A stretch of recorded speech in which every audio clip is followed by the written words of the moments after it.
Loof roommate is physically linked to my water cup. I twist the cap and he groans. I take a sip and he licks his lips. But when I poured bubble tea into it and took a few hard pulls on the straw, he lunged at me and snatched the cup away. Don't suck. My cheap plastic water bottle hit the dorm floor and shattered. Great. My roommate, Sebastian, slid a drawer open and pulled out a cup. Here, take this. It was a glass tumbler. High quality stuff. It had these transparent purple lavender flowers swirling around the glass. The lid had a small, tight silicone hole tailored for a straw. It looked brand new. Pristine. I was honestly a little shook. Thanks, man. He avoided my eyes, turning his back to me to focus on his gaming rig.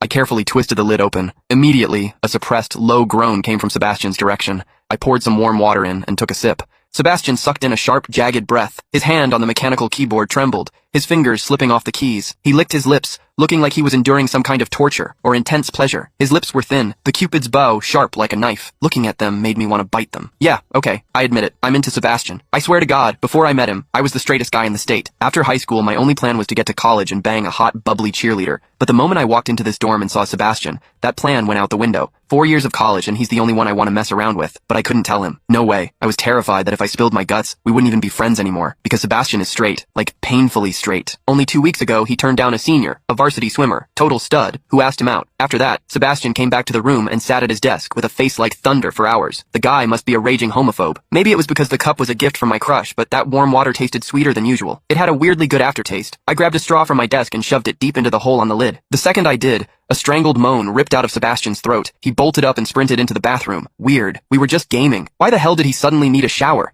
He didn't even grab a change of clothes or a towel. My hearing has always been too good for my own good. Through the thin bathroom door, I heard whimpery, muffled sounds. Soft, hot, suppressed. As a dude, I knew exactly what that sound was. He was jerking off. When I get horny, I usually wait until lights out and hide under the covers like a rat. But Sebastian, it's the middle of the damn day and he just goes for it? Talk about high testosterone. Sebastian is gorgeous. He's got that cold, don't touch me vibe, but his eyes are sharp, almost like a fox. He looks like a priest who's secretly a sinner, tempting as hell. I've heard people say his smile is killer, but I've never actually seen it. Sitting there, I couldn't help but picture what was happening behind that door. That aloof, icy face flushed with heat, his lean, muscular body, the veins popping on the back of his hand as he gripped himself. Does he keep that cold expression even when he's beating his meat? My thoughts were getting way too dirty. My face felt hot. After a long time, I heard a final, guttural grunt from the bathroom. The door clicked open, and Sebastian walked out. His face was bright red, a sheen of sweat glistening on his forehead. There was a visible tooth mark on his lower lip where he'd bitten down too hard. He walked straight to his wardrobe, grabbed fresh clothes, and went right back into the bathroom. Then the shower turned on. Okay, now he was actually cleaning up. The mental image of him panting in there made my throat dry. I grabbed the glass tumbler again